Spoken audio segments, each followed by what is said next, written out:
কাশিয়ানীতে ভূমি সেবা মেলার শুভ উদ্বোধন। দেশব্যাপী ভূমি সেবা মেলা ২০২৬ এর শুভ উদ্বোধন করেন প্রধানমন্ত্রী তারেক রহমান। এর অংশ হিসেবে মঙ্গলবার সকাল 10:30টায় জনবান্ধব অটোমেটেড ভূমি ব্যবস্থাপনা, সুরক্ষিত ভূমি, সমৃদ্ধ ভবিষ্যৎ এ প্রতিপাদ্যকে সামনে রেখে গোপালগঞ্জের কাশিয়ানী উপজেলা ভূমি অফিস প্রাঙ্গণ থেকে এক বর্ণাঢ্য র্যালি শুরু হয়। র্যালিটি উপজেলার প্রধান প্রধান সড়ক প্রদক্ষিণ করে পূর্বের স্থানে এসে শেষ হয়।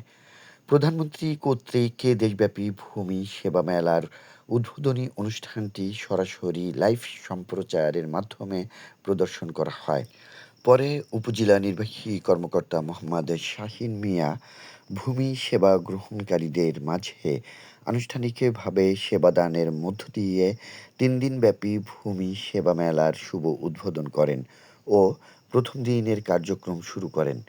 এ সময় উপজেলা বিএনপির সাধারণ সম্পাদক শেখ মোহাম্মদ সেলিম, উপজেলা প্রেসক্লাবের সভাপতি মোহাম্মদ শহীদুল আলম মুন্না, যুগ্ম সাধারণ সম্পাদক নেওয়াজ আহমেদ পরশ, কাশিয়ানী প্রেসক্লাবের সাধারণ সম্পাদক নিজামুল আলম মোরাদ, রিপোর্টার্স ফোরামের সভাপতি বাইতুল হাসান চৌধুরী, সাধারণ সম্পাদক ইবাদুল রানা সহ ভূমি অফিসের অন্যান্য কর্মকর্তা, ভূমি সেবা গ্রহীতা ও শিক্ষা প্রতিষ্ঠানের শিক্ষার্থীরা উপস্থিত ছিলেন।